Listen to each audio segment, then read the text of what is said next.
these platforms have offered me an opportunity to take my work global.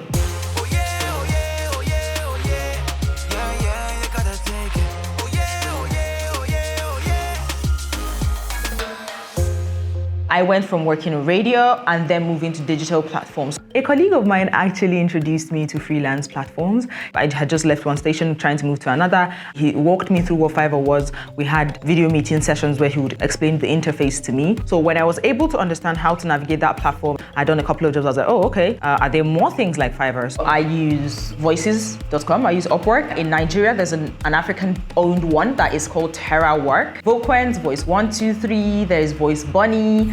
I like each of these platforms for different reasons. Some due to the ease, some due to the frequency of work, some due to the quality of payment. On these platforms, payments for services offered, I have found to be a lot more. I was very happy to find that my services were worth the amount of money. I thought I have my own website now, and then hopefully in the future, I would have a direct link with clients and not necessarily only through platforms. The internet is a great place to find work because, I mean, you can basically just be in your house, just chipping away at the mic, and somebody in another country is like, oh, this is exactly what I've been looking for.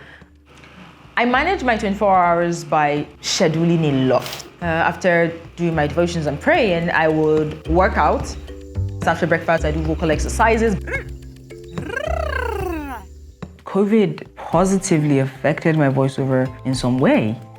I was able to create a makeshift booth and purchase my equipment. This is the inside of my booth. The microphone is here. When the lockdown was in place, everybody couldn't go to the studios. For auditions, once you just said, I have a home studio, it was a yes, yes, yes, yes.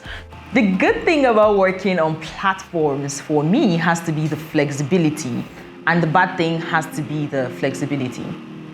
Because every single day, your employers change. Today I'm working with a Nigerian, tomorrow I'm working with someone from Bangladesh, next tomorrow I'm working with someone from Miami. Today you have a job, but tomorrow you may not necessarily have a job. I was ill most recently and I couldn't work. If I didn't have money in savings for emergencies, it just meant that once I stopped working, I stopped earning and there was no form of insurance whatsoever.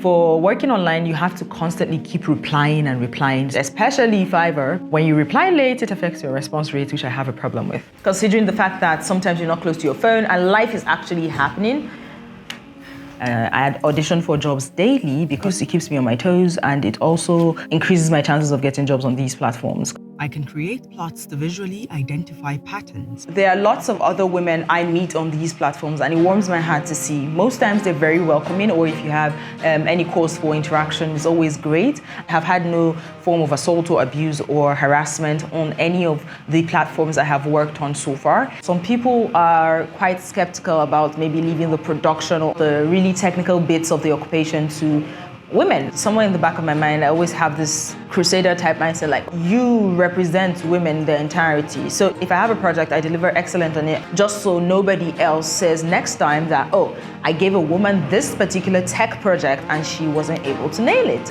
I learned a lot of skills from the University of YouTube. I also use platforms like Udemy, Coursera. My immediate family is very proud of the work I do, and they understand the work I do. Sometimes they see auditions online and they're like, yeah, I think you're a good fit for this, and they send you the link. However, in the grand society of Nigeria, many people don't believe you can make an honest living on the internet. And once you say you're working online, it's seen as code for fraud or scam or shady business. I do have a side hustle. K-Naturals is a natural skincare and hair care product that I started almost 3 years ago. My recently completed 200-liter shea butter making machine. I travel vlog. I have been to 26 out of the 36 Nigerian states.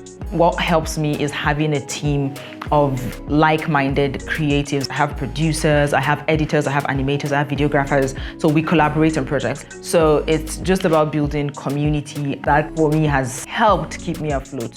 In the advent of digitalization, being a young African woman means there is a greater picture, and it's beyond just your immediate community or country. I have no doubt that African women will rise, will thrive, and leave imprints all over the world.